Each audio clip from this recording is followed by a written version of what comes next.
Good morning, and welcome to Coffee Time with Kauffman, the comfortable place to talk about women's leadership. Today, I am interviewing Michelle Zyman as we discuss one woman's journey to fearless in STEM. Hey, Michelle. Hi. Michelle is one of the few women in a science oriented career, and she sees that as motivation to reach for her dreams. She believes that we are in a dynamic era, and being a woman is no longer a limitation. Helping others has been her childhood dream, and that has evolved into helping others through the innovation of biotechnology. Building a robot that can facilitate a heart transplant is among the ideas that motivate her and stir her inner fire. She is a hardworking and curious woman with a powerful story as one woman's journey to fearless in STEM. But before we get into her story, my name is Maria Kauffman, and I'm a life coach. Today, I'm back to drinking my favorite dark roast. What are you drinking, Michelle? I'm drinking water, like super classic. I love it. Yeah. Lately, as well, I have been picking up my water intake too, so I love it. So, Yeah. Michelle, tell us a little bit about some of your earliest memories in life. Okay, so I am originally from Venezuela. So I grew up in Venezuela. I was born there. I lived there until 2014 due to a turmoil that my country sadly was living. I moved to the United States. So I moved with my whole family to the United States. A little bit about my kind of background. I have two sisters. My parents got divorced when I was about 6 years old. And then my dad got married again. He had a kid. So I have a half brother. And then he got again divorced and he married my mom again. So they got together around 2013, and a year after, we moved here to Miami, Florida, to the United States. So here I went to high school. I'm Jewish, so I went to a Jewish high school here in Miami, Florida, in Aventura, and I really had a hard time. Like it was not an easy transitioning. So I was not happy. I was sad that I left all my friends, all my family, my life. Like I literally like left everything and just came here with two suitcases. Yeah. That was it. And you talk about that as if it was your decision, but it really wasn't your decision. You Yeah, were, no, it was not. And I remember coming here and going to school, and kids started asking me like, "Oh, did you have toilet paper to clean when you went to pee?" And I was like, "Really?" So I realized that for me, like it was normal because that's what like I didn't knew anything else. Like for me, it was normal for my mom to come one day, and I was like, "Oh, what do you want for breakfast?" And I was like, "Okay, I want cereal with milk." And she was like, "No, there's no milk in the supermarket." So for me, that was normal. Like it was like, "Okay, I will have that on our day." And then I moved here to the United States, and I went to a supermarket, and I went to bought some milk, and it was like, "Okay, what do you want? Do you want 0% fat free milk? Do you want almond milk, coconut milk?" So that was like crazy. Like that yeah. was the moment that I realized, okay, like yeah, like we didn't had like a good quality of life because of turmoil that my country was facing at that time. Yeah. But So yeah. that's interesting. And that's an interesting age, very, very difficult age, I would say, in life. And you're Yeah. making this huge transition, and not only huge transition, just, because of friends and other things, but to see the difference. That's interesting. You point out the milk selection. It's Yeah. just one thing that just like must have blown your mind between, what you came from to what you're living in now. Yeah, yeah. It was crazy actually. So I started trying to like make some friends and trying to be comfortable with because I realized that I didn't have an option. So I was here and I had to like take the best of it. But really like, it's not that I was like kind of like depressed the whole time, but I was not like happy. Like that's the truth. So after I did 2 years, and then I had like a trip that we do with my school in Venezuela, that we go like to Israel for a summer. So I had the opportunity to go, even though I was already like living at like here in the US, and I was not in like my Venezuela school anymore, but I had the opportunity to go with them. So I went for that summer. And then once I got back here and went to school again, like that transition was more heavy than my transition when I first got over here in 2014. Okay, what made it Because so, yeah, I think that what made it so much like harder? yeah, so it was because like here in the United States, like there's like 1 year more of high school, so it's 9, 10, 11, and 12, and in Venezuela it's only like until 11. So I was like, okay, I'm coming back to a US. I'm not happy here. All my friends are like going into their last year of high school. They're going to be graduating, looking where to go to college and all of that, and I'm gonna still be here in high school. So that thing, like, I right now it kind of like sound like silly, but at that moment, like I couldn't like made my mind with like that decision. Like I Yeah. couldn't like process it. So I went to my parents and I talked to them, and I was like, okay, like I'm graduating this year. I don't know how, but I'm graduating high school this year. And they were kind of like, they didn't support me with that decision, but at the same time they didn't want me to like be depressed and like be coming home and like crying. And I was like pessimistic about everything, like that's the word. Like even things were great, I would look something to like make it not look great.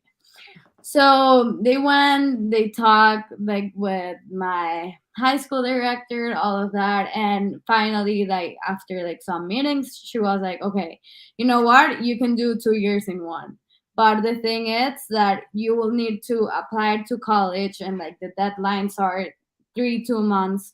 You need to take your SAT, and you haven't even like took classes for that and all of that. So like it's kind of like your decision. And my parents didn't support me in that decision. I really, and like I honestly think that everyone thought I was not like, I wouldn't be able to handle all of this. Right. But I was like, you know what? This is what I want. I already have the opportunity in my hands. Like I'm gonna do it.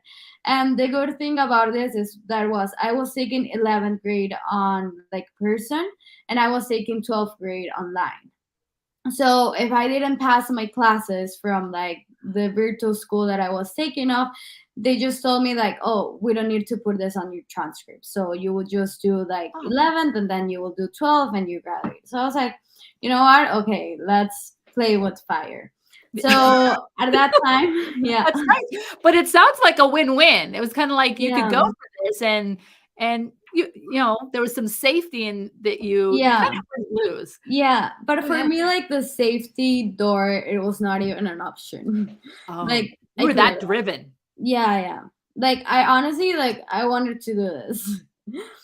So at that time, everything. So kind of, I went to school from 8 to 4, got back home from 4 to 8 p.m. Took my online classes, and then like kind of like on my free time weekends, I started like applying to college, and I even took SAT and ACT without studying. And yeah, I can say they're really hard tests, but I think I got lucky with the ACT and I got like a good grade. But kind of, I didn't like kind of like Okay, that's interesting you call it luck because yeah, most yeah, I people think would it's not. luck. Yeah. Okay, that's interesting. It's very interesting because most people wouldn't be Yeah. able to do that, is all I wanna say. You must be totally amazing. Take us through the story. Keep going. So yeah, You okay? yeah. No, it got like frozen for a second. I don't know Okay. if for you too. No, it's But all good. yeah, okay. So I did that. I started applying to college.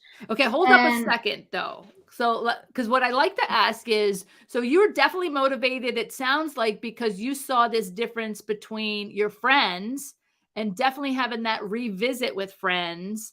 And there was this separation where these other people are going to be faster and more along than you. And I imagine Yeah. that was the motivator. Like Yeah. you didn't want to be left behind. You were going to do what it takes to kind of catch up with your friends. Yeah, that's But kind help. of, and at the same time, I wasn't happy where I was at that point. You So mean for in me, like, Miami or in life? like in my school, like Miami, like everything. So for me, college was like, okay, I'm opening a new door and like starting new. Oh, okay. So That's important. But help us understand then too, because what I usually like to talk about is in that high school time frame, is there anything happening between a career path? Like, do you like math and science more than English? What was school life like for you? yeah, so school life for me, it's I always was better on like math and science. Like those two subjects came for me like super like easy, as rather than history or like it like English, like reading, writing, like those subjects for me came like more hard. Like I had to put more of my time and like study more for those classes. Okay. Fair But enough. yeah. Cool. So at that time, I always like a lot like interior design, like going to a house and like looking all the like modern like art, like all of that. So at that point in my life, I was like, okay, I need to decide like in 2 days what I want to study. So what I want to study, I want to study interior design. And then I was talking with my grandpa, and he was like, okay, if you're gonna study interior design, better study architecture. And then you have like a major in architecture and you can do a minor in interior design. I feel you have like the potential and all of that. So I was like, okay, I already know what I'm gonna do for my future. I'm gonna be an architect. So I started applying to study architecture. So I applied to different schools, some of them here in Florida, in New York, Boston. But I knew I didn't want it to stay here in Florida. Like I wanted to go elsewhere. So I went to New York to visit the universities, and I was accepted to a really good university in architecture there in New York. But when I got there, I realized that I didn't saw myself like living in New York for my next years. So after that, I went to visit Boston, and like Boston was a good option for me. But the thing, it's like once again, all my friends were graduating from Venezuela, and they were coming here to Miami. So I was like, okay, like I already moved, and now I'm just gonna do the same. Like I'm just gonna move to a new place and be alone, and all my friends are gonna be here. So you know what? I'm just gonna stay like 1 year here in Miami, Okay. and then I will like proceed my path. So I was able to handle all of that. I did 2 years in one. I graduated from high school in 2017, and I decided to stay 1 year here in Venezuela, in Miami. Sorry. Okay. Yeah. So Yeah. that was a fast forward. So that you basically succeeded. So you Yeah. took 11th grade and 12th grade at the same time and came out successful, not only successful, but you're also taking these entrance exams into schools that would align you with a career in architecture. Yeah. Wow. Wow. I mean, that must have been an incredibly heavy workload. What was life like? Were you able to be social? Yeah, it was like a heavy workload, but at the same time, I was working hard for something that I wanted a lot. So I think that was kind of like the motivation that didn't make it seem like that heavy. And I used to tend to have like that personality that when I want something, I do everything that it's on my hands to like reach my goal. Wow. So yeah, I know it sounds like, yeah, when I talk with people and it's like, oh yeah, I did 2 years in one, and everyone it's like, what? Did you actually did 2 years in one? And for me, like kind of like trying to connect with my feeling at that age and how I was feeling, like for me it was not like that heavy. Like obviously, yeah, I had like more workload than usual, but I was like working towards what I wanted to. Okay, let me ask one So quick yeah. question there, on that, because I'm thinking of the fearless part. So, in not succeeding, and so was there a fear, or were you even aware of what failure was going to be and tried to Yeah, avoid it?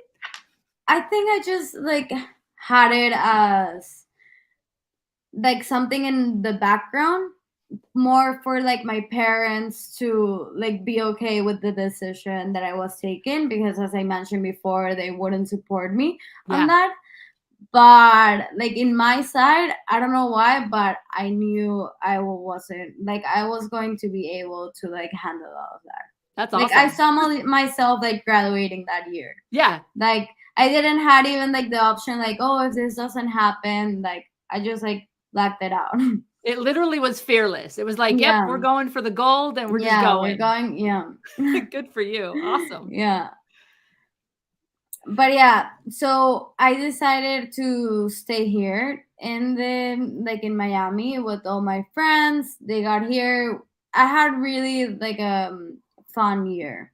Oh, good. But at the same time, I was like, I'm not gonna like just stay in my bed and like do nothing. So I started like taking some classes at a university here in Miami, and they had like a program for international students where you were not actually enrolled in the university, but once you completed that, like that year or year and a half, depending on like your level of English and like your background and all of that, once you completed that, you were like officially like accepted to university. Okay. So I'm here at this moment in my life where I'm starting college, and my major, like what I'm deciding to do for my future, is being an architect. I'm gonna study architecture. So the thing is that at this university, the architecture major, it's like a separate major. So they do like a 5 years accelerated program. So I couldn't like declared that I was going to study architecture at that time. So I was just like taking like random classes. And then I get into a point where I finish my year here, and I need to declare my major. So I was like, okay, I want to go to like architecture. And the advisor that was helping me with this, I remember she telling me like, oh, if you go to architecture, you're gonna need to like start like basically like start over. You will need to do 5 years. So instead of 4 or 5, you will need to like start over and do like your 5 years. So at that point of my life, as I mentioned at the beginning, I'm Jewish. So I come from a Jewish family. And I had in my mind that I needed to get married early. Like that in my early 20s, like 2021, I needed to be already like married and be looking forward to like having a family. So at that stage in my mind, I didn't have like a mindset that, oh, I'm gonna go to college and then after I want to be in the workforce Okay. and work and like do my money. No, I had more like, oh, I'm gonna go to college because I have the potential to go to college, and then after that I will just have my diploma, and but I will be married. Okay. So that was kind of like the mindset. So at that moment, for me was like, oh, like 5 years, I'm gonna graduate from college like 1 year older. Like no, like the things didn't like click in point.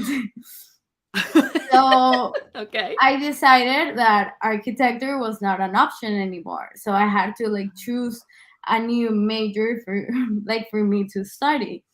So my dad, he always wanted me to study like engineering. He was like, you have the potential, just study like engineering. Like, I don't mind, like, choose whatever like engineer you want, but like, just do that. Like, engineers, they think differently. And now I can say that yes. But At I the was like, time, yeah. yeah, no, at the time I was like, okay. Whatever. But for me, like, starting like engineering was never an option. Oh, wow. But you were good Yeah. at math and science. Yeah, but it was never an option. Like, always saw like the people that studied like engineering were all guys. So I was like, no, like, this is not for me. Okay. Yeah. So he tells me that, and I had like that thing in the back of my mind. So I was like, okay, what it's like similar to architecture, which engineering, civil engineering. So okay, I'm gonna study engineering, like civil engineering now. So I don't want to like take too much time on this because I switched majors like tons of times. Like, it was like a joke at my house. Like, I remember coming home back to like dinner, and it was the joke like, "Oh, what's your major today?" And I literally, like, here in the United States, it's so easy, like in your first years, to like switch majors. Yeah. So I went from architecture to civil engineering to mechanical engineer to, I think, electrical engineering also. Why not? And then, yeah, why not? And all of these decisions were really like silly decisions. Like, honestly, I didn't knew what I wanted to do in my future and what I Right. wanted to study. So it was just like, oh, I have a friend here. Okay, I'm gonna switch to mechanical engineer to not be alone. So yeah. So after that, I finally got into biomedical engineering, which I didn't even knew it was a thing at that time. Right. But I remember like talking with some like friends in college and whatever, and I was like, okay, you know what? I'm gonna try it. Why not? So I went into biomedical engineering, and I felt that I was like really liking it, but at the same time, like, I was kind of like unsure of that. So at the, like, I was at the point on time where I was like in what I was studying, but at the same time I was like, I really don't know. Like, it's something that it's pushing me yes, and something that it's pushing me no. So I started going to like psychologists that they specialize like to help you like choose your major, and I start doing all this like online tests and whatever. And all the answers that I got was like computer engineering, computer science, IT, like everything with computers.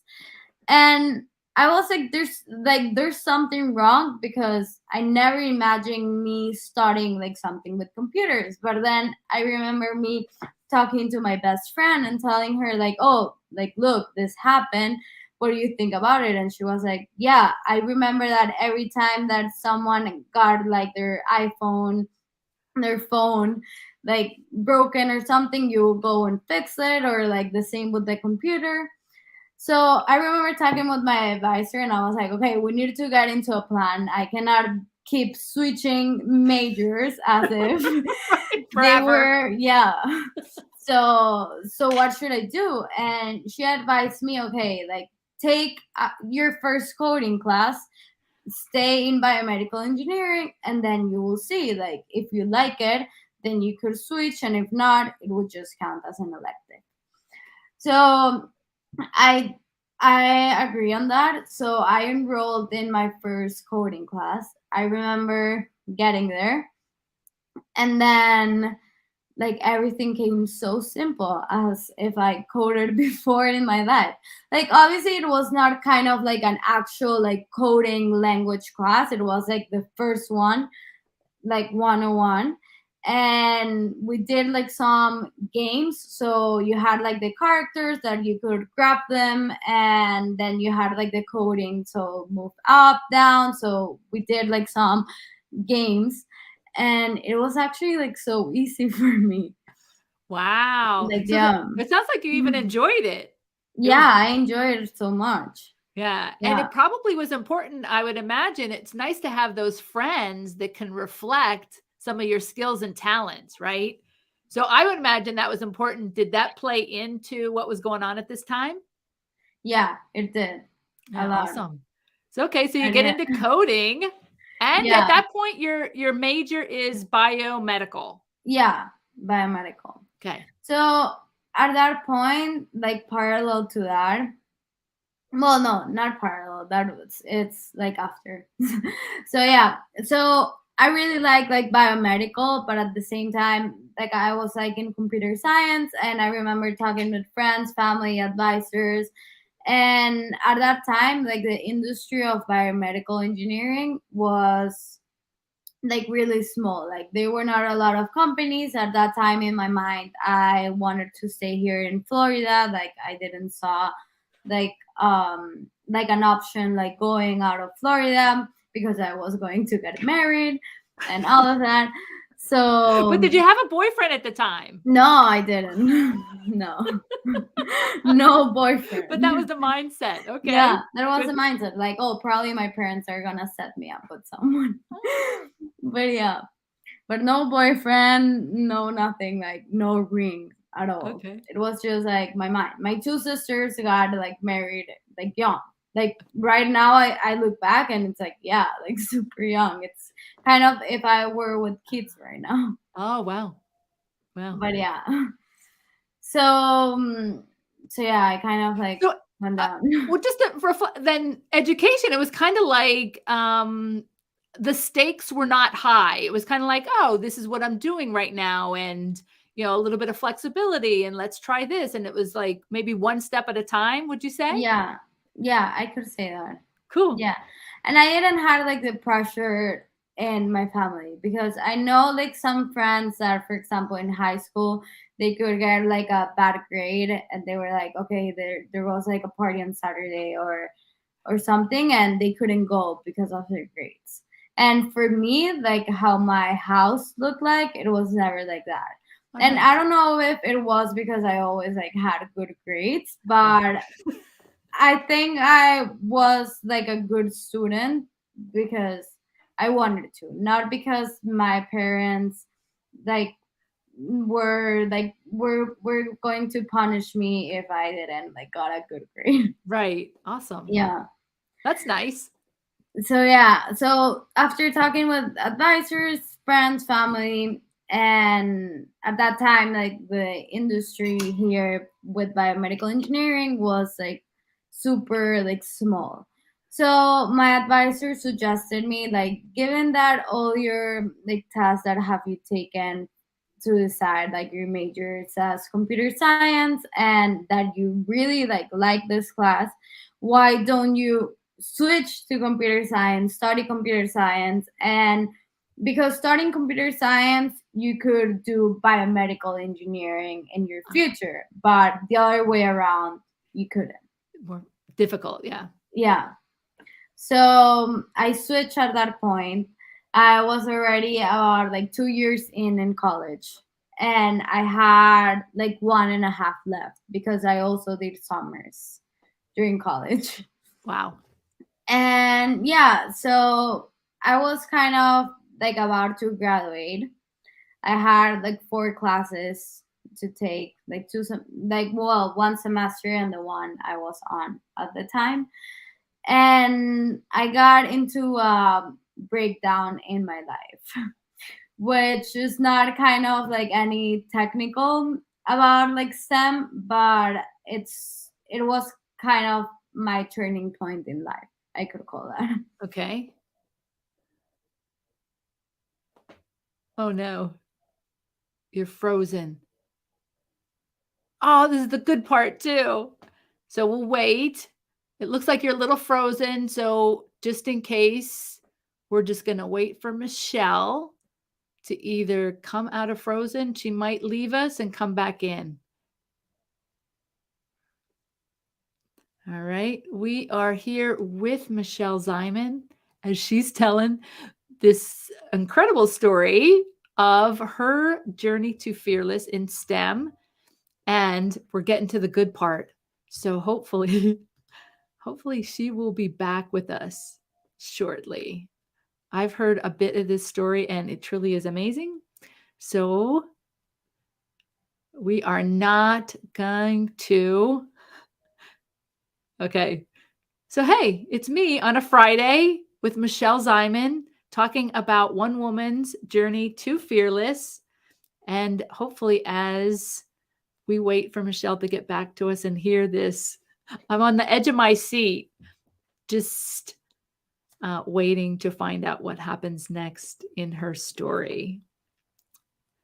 So, I trust she will be back with us.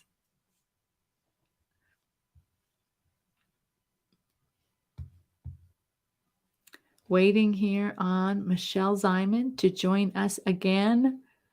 Come back, Michelle. Come back. All right, let me just double check on.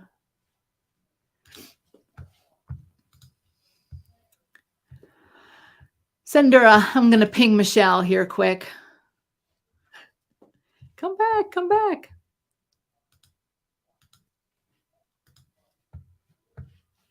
All right.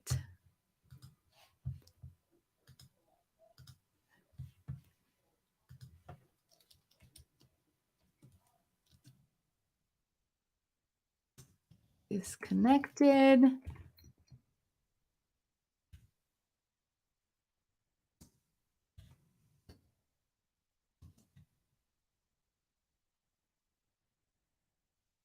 All right. Just sending Michelle an email. There. Okay. I'm still here. Michelle, come join us. Come join us. If you're watching, feel free to jump back in. We would love to have you, Michelle. We were in the middle of Michelle's story, getting us through her early years and into college. And it sounds like she's just about to get done with college in Florida. And it sounds like there is a pivotal milestone happening in her life at that time. So we're just going to wait for her to join us back here in the studio and finish up her story.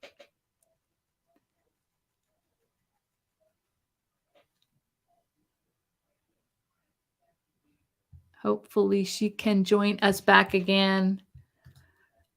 She has a phenomenal story. She is definitely an amazing woman pioneering a path as a woman in STEM. So we would love to hear more of her story. I can't imagine doing that transition from Venezuela to the US at such a challenging time during those middle school years. Middle school. Okay. Oh, no worries. No worries, Michelle.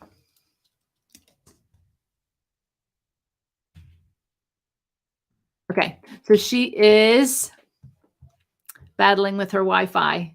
I know she's out of Florida, and hopefully everyone in Florida after the hurricane is okay and recovering nicely. I know it was a pretty crazy hurricane coming through the Fort Myers mostly area, wreaking some havoc down there. I have some family members in the area, and everyone is safe, at least on my side. They were a little out of the way, but I know Fort Myers got hit pretty bad. So our thoughts and prayers and all good wishes are with the people out of the Florida area. So, and of course, I'm going to let Michelle tell her story. Like I said, I am definitely on the edge of my seat waiting for the end of this story. And although we're live now, what I usually do, just to let everyone know, I'd like to give a couple of different options for consuming these interviews. They're so amazing and inspiring. I know I walk away from each of these interviews incredibly uplifted and inspired, and typically better educated. It's interesting. Everybody has a different way to have their recipe of success in life. And typically you can find that inside of these interviews. So, with that said, I know Michelle's story continues and inspires us. We're getting to the good part. I know I talked about how challenging that must be at a pivotal point in those middle school years. Middle school is a tough time to get through as young adolescents are figuring out their way in life, trying to find their own identity, trying to be comfortable with their skills and talents. I know for me, it was natural to be in those math and science classes as well. They are the ones that I enjoyed the most. I am with Michelle. She talked about how difficult history and English may have been as far as subjects to study during the high school time period. Actually, that not only high school, but that never stopped for me. So yeah, I hope to let me check my email once again. I did send that. Yay! I got Wi-Fi problems. Yeah. No worries.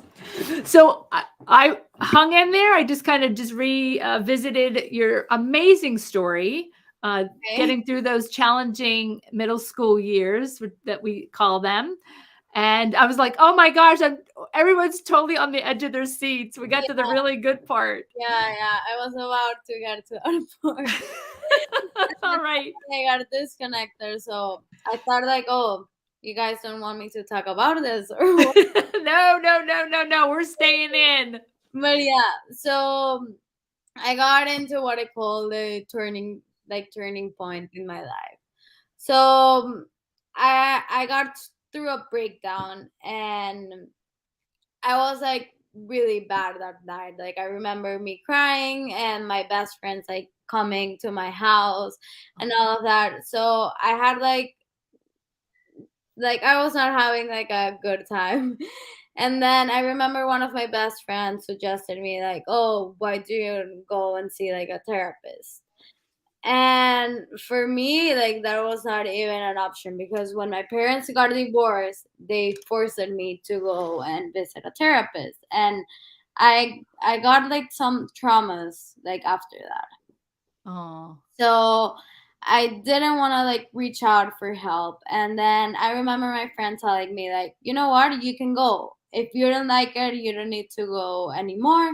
But if you like it, then you can stay, and like she's gonna help you like overcome like your mental problems that you're having at that time. So I always like wanted to be like the strong one, but at that time I wasn't. So I really like heard what she told me, and I scheduled an appointment. I went there, and that was like for 3.5 years ago, and until that time I'm seeing my same therapist from that moment.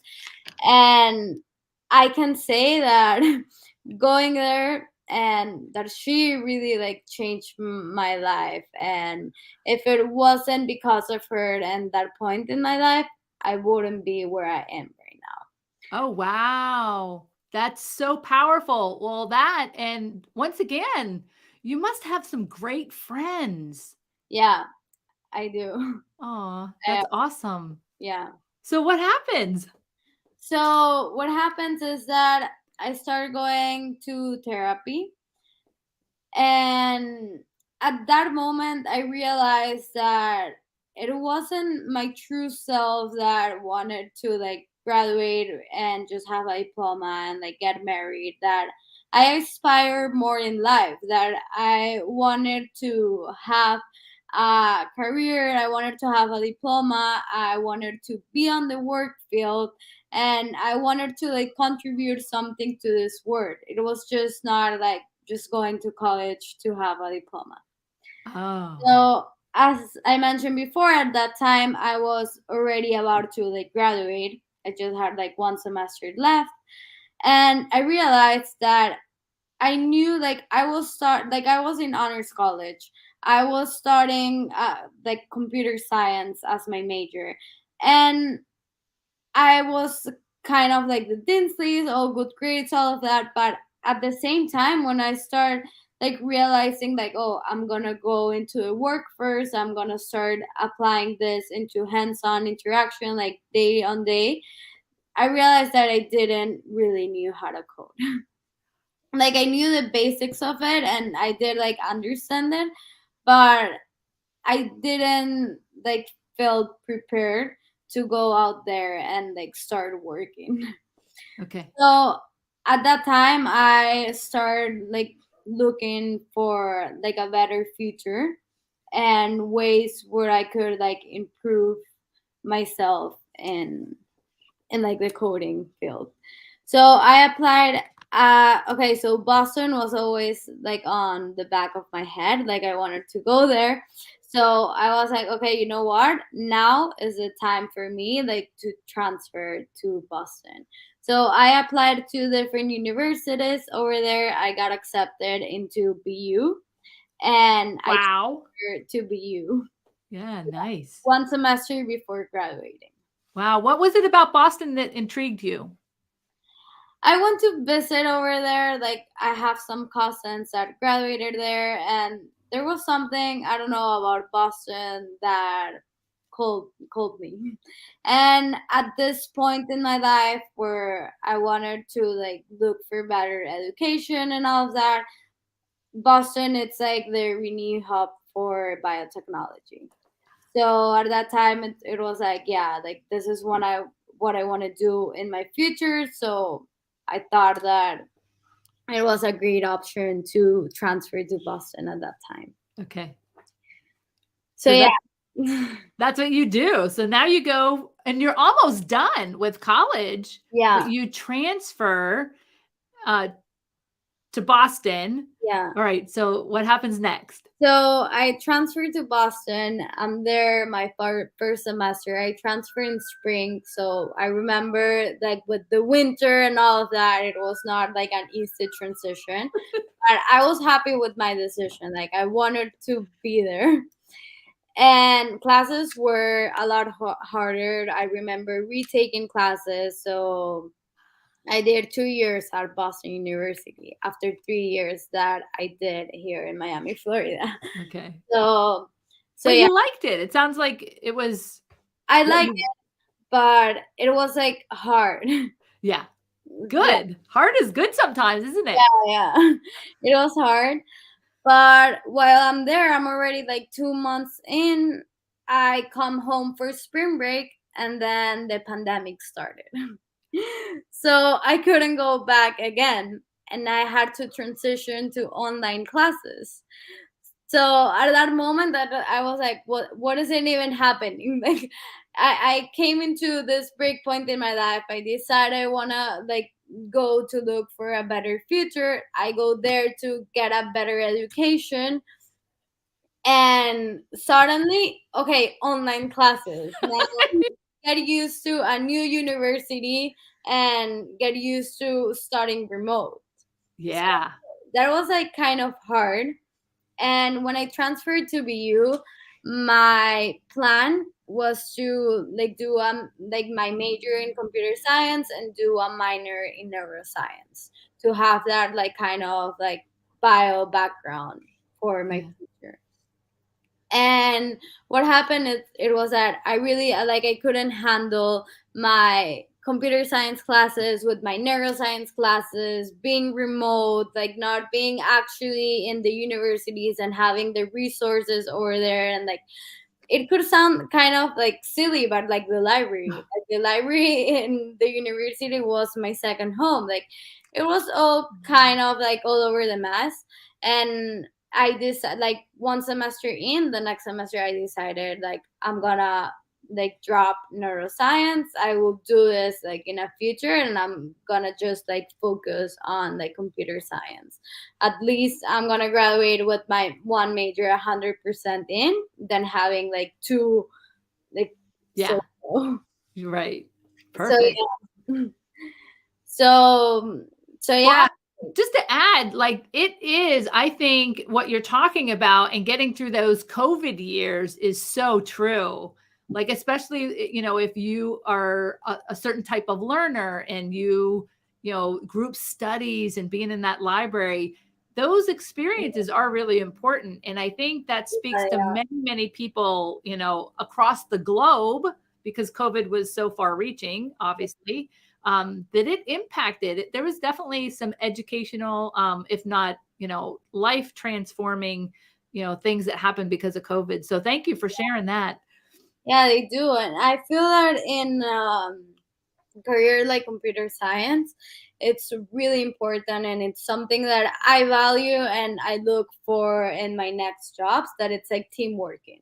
Ah, So work with teams and having that opportunity to be coding with like people around you, because sometimes you're so into like the big problem, and then you just get like a small mistake that you forgot like something on the syntax or like something super small, and you keep running your code and it keeps like failing to run, and you're like, what's happening? And then you ask your friend, oh, can you take a look with this, or like a coworker, and they will be like, oh, it was like this simple mistake that happened. But yep, because of you're so focused on like the big problem, then the smaller problems, like they're just kind of like pass by. It's, right.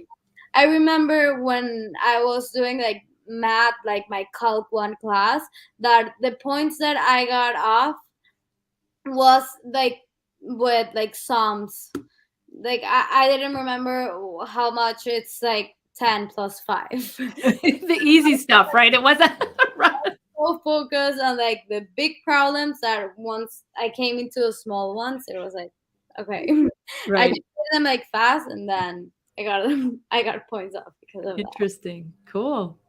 But yeah, so I transitioned remote learning. I'm right now like studying computer science.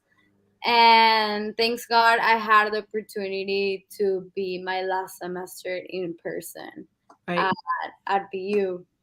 So once again, you get into this position where, things are kind of crazy. Once again, like you mentioned, Florida to Boston, Yeah, COVID, all these things, so many challenges.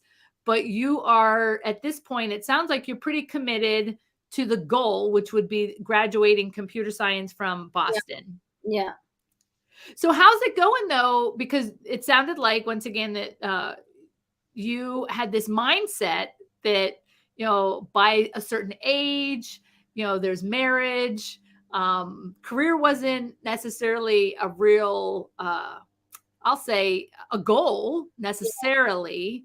But also there's not a lot of pressure from the family, because it's kind of like, if you have a career, it's okay. yeah, Right? Is that accurate? yeah. So what's going on with the mindset and as far as your goals at that time? No, at that time, like I dropped getting married. Ah, Like it was not even on my plans. ah, I was already like 2 years, well, into therapy, so that's something that I work with, and it was something that like it came natural. Like I realized what was my true self, and I kind of like I was living a fantasy, to call it so. right. Oh, But cool. yeah, I was so into what I wanted for my future. I knew I wanted to get a good education, to graduate, and well, this is something that I haven't done yet, but I want, like, in my future to say so. I want to, like, live something in this word to make it a better word. So, Yeah.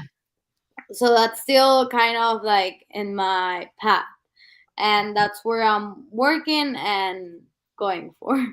Awesome. So, what were those final semesters like for you at Boston and to achieve that goal?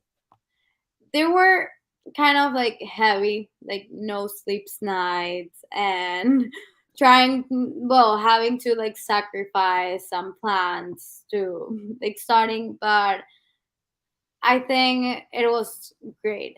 And if Yeah. I could like take back time and go through college, I would do it once again. Oh, awesome.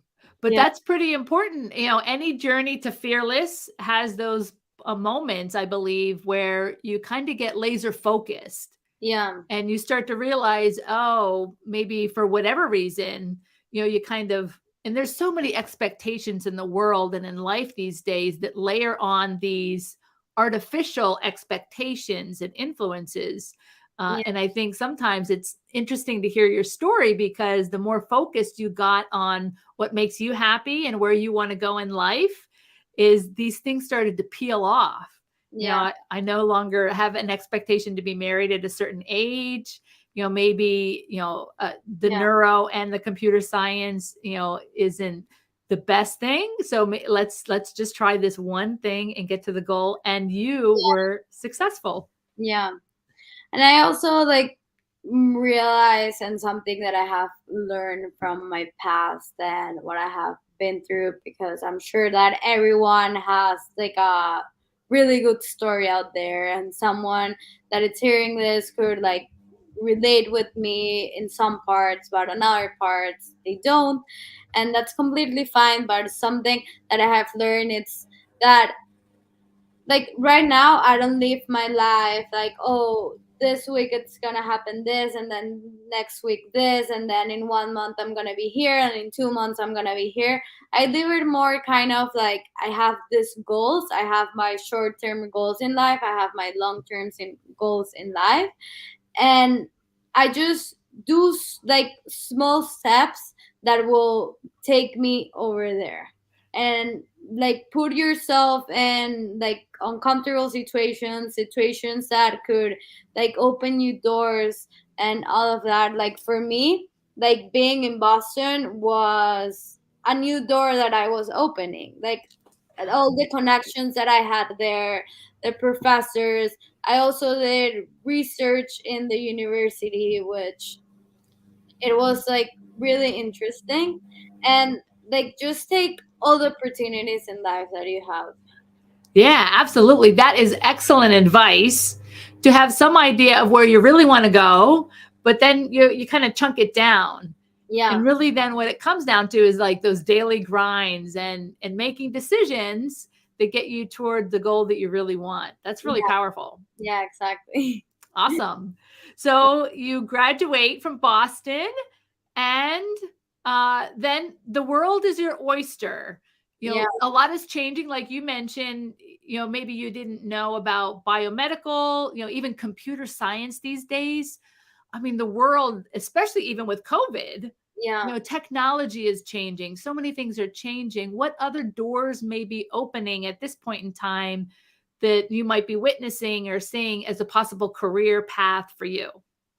Yeah, so right now I just like graduated, so I kind of want to have like a feel of of the work first. Like I want to work for a year and a half, and then I really want to pursue my dreams, and I want to be on the biotech side. So I want to do a master's like that will focus on the biology part with that like technology, like that mix more like specified, and then start working on the biotech first. Awesome. Great. Yeah. So the more too, and I've seen it, most of my career, I was the only woman, in the room, or, in the manufacturing facility. There wasn't a lot of women around. Yeah.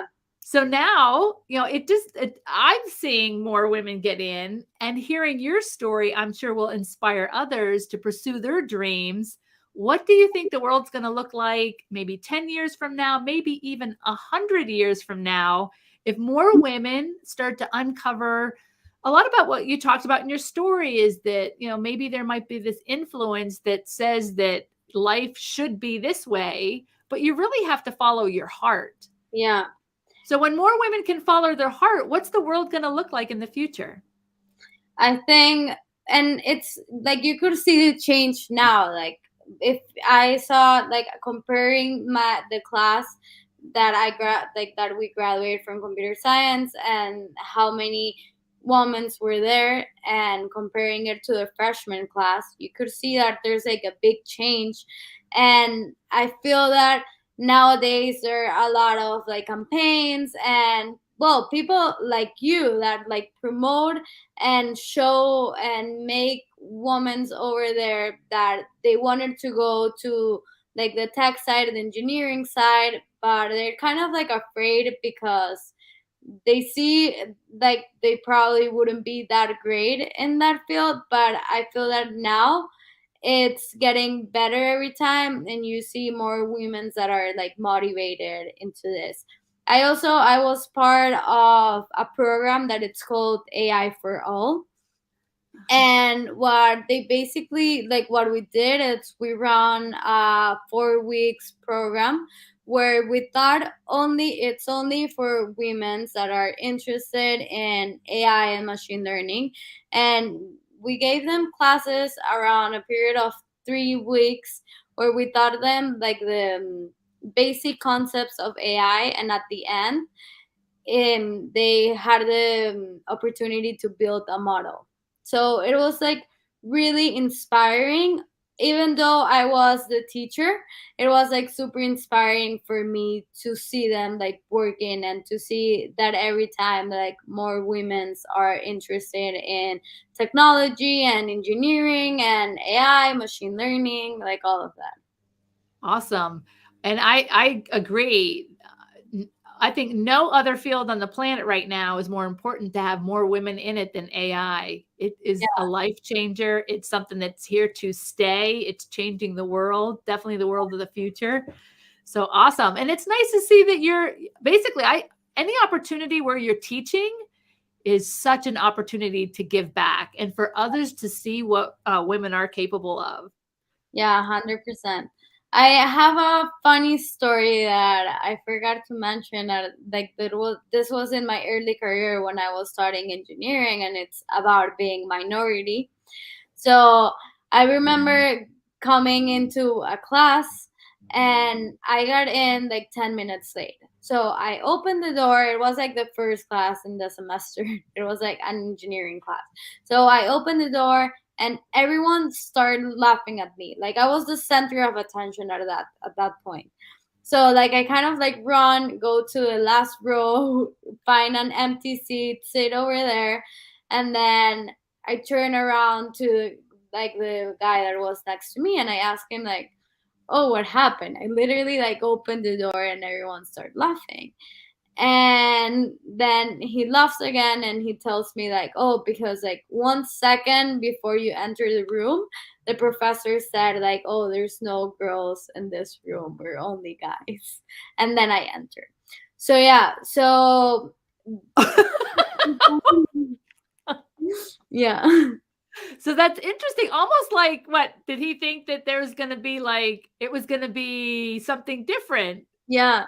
Ah, it's interesting that he even mentions it. Yeah. You're a game changer just by walking in. The timing was perfect. Yeah. Oh. But this is something that like instead of making you feel less being the only woman in the room, because it's something that still happens. Like I was doing an internship, and I was the only girl out of like 11 people in the group, and all guys. But one point in my life, and when I was like deciding what to study and all of that, I felt that, oh, if there are no girls over there, like it's probably not for me. I'm not capable of doing that. Now I see that like being one of the few women in a science oriented career, I see that as a motivation to reach my goals, as you mentioned at the beginning. Right. Yeah. And so true as well. I know along my career, there were so many fascinating little moments like that where, you know, customer service, whenever I'm, doing some technical service support, Yeah. and I'm talking to people around the globe. And if somebody calls in and they can recognize that my voice is that of a female voice, Yeah. I have been in situations where they ask for someone else. And it is incredibly powerful to basically say, listen, I'm the only one that can help you right now. Yeah. So either you get the help from me, Or you don't. or you don't. And it is interesting. Some of these opportunities are just always opportunities to change the world for the better. Yeah. Because it's really important to have women, their perspective. We're different. We're a lot of times too, I have found that I'm more capable than most of my counterparts. Yeah.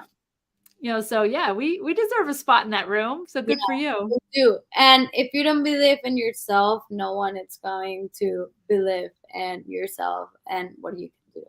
Yeah, so it's so interesting to hear your story. It's absolutely a journey to fearless because of all, I mean, you had a lot of obstacles moving from Venezuela to Miami, right? That was a huge change.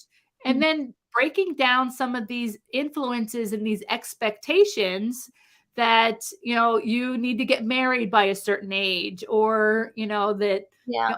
all the many things. So it's so wonderful to hear all the things that you were able to accomplish.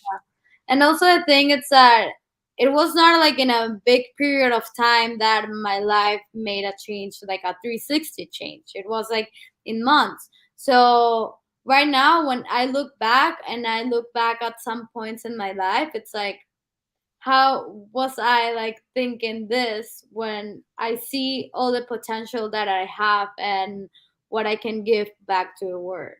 Yeah, So awesome.